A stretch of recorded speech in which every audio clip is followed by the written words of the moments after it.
Demi menekan kasus kejahatan seksual yang kian mengkhawatirkan, akhir Mei lalu Presiden Joko Widodo telah menerbitkan peraturan pemerintah pengganti Undang-Undang tentang Perlindungan Anak. Perpu ini mengatur pemberatan hukuman bagi pelaku kejahatan seksual. Salah satunya adalah hukuman kebiri kimia. 2 pekan setelah Perpu ini terbit, pro kontra kebiri terus bergulir. Komisi Nasional Perlindungan Anak minta pemerintah pertimbangkan kembali hukuman kebiri kimia, karena dikhawatirkan tidak memberi efek jera, namun membuat pelaku semakin brutal.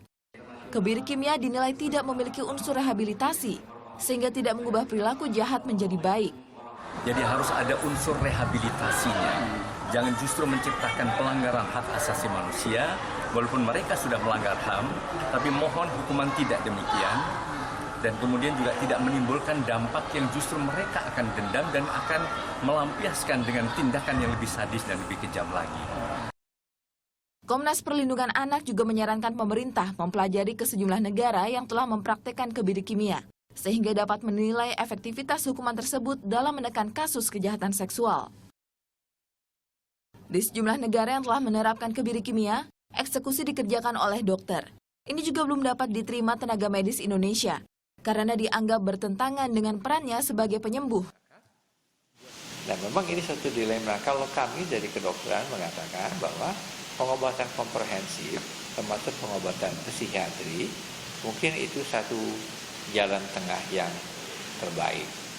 Eksekutor kebiri kimia dinilai melanggar kode etik kedokteran, sebab dokter hanya boleh memberi obat kepada seseorang agar sakitnya berkurang dan meringankan penderitaan pasien.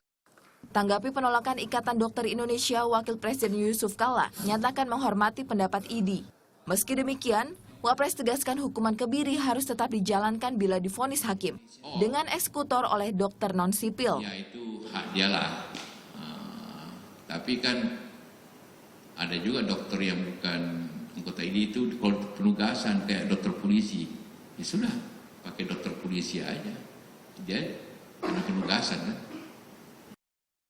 Kebiri kimia adalah satu dari pemberatan hukuman yang tercantum dalam Perpu Perlindungan Anak. Pemberatan hukuman lain diantaranya menambah masa hukuman minimal 10 tahun dan hukuman mati jika korban meninggal dunia, serta pemasangan alat deteksi elektronik dan pengumuman identitas pelaku. Diharapkan pemberatan hukuman yang tercantum dalam Perpu Perlindungan Anak bisa menekan kasus kejahatan seksual di Indonesia. Tim Liputan melaporkan untuk NET.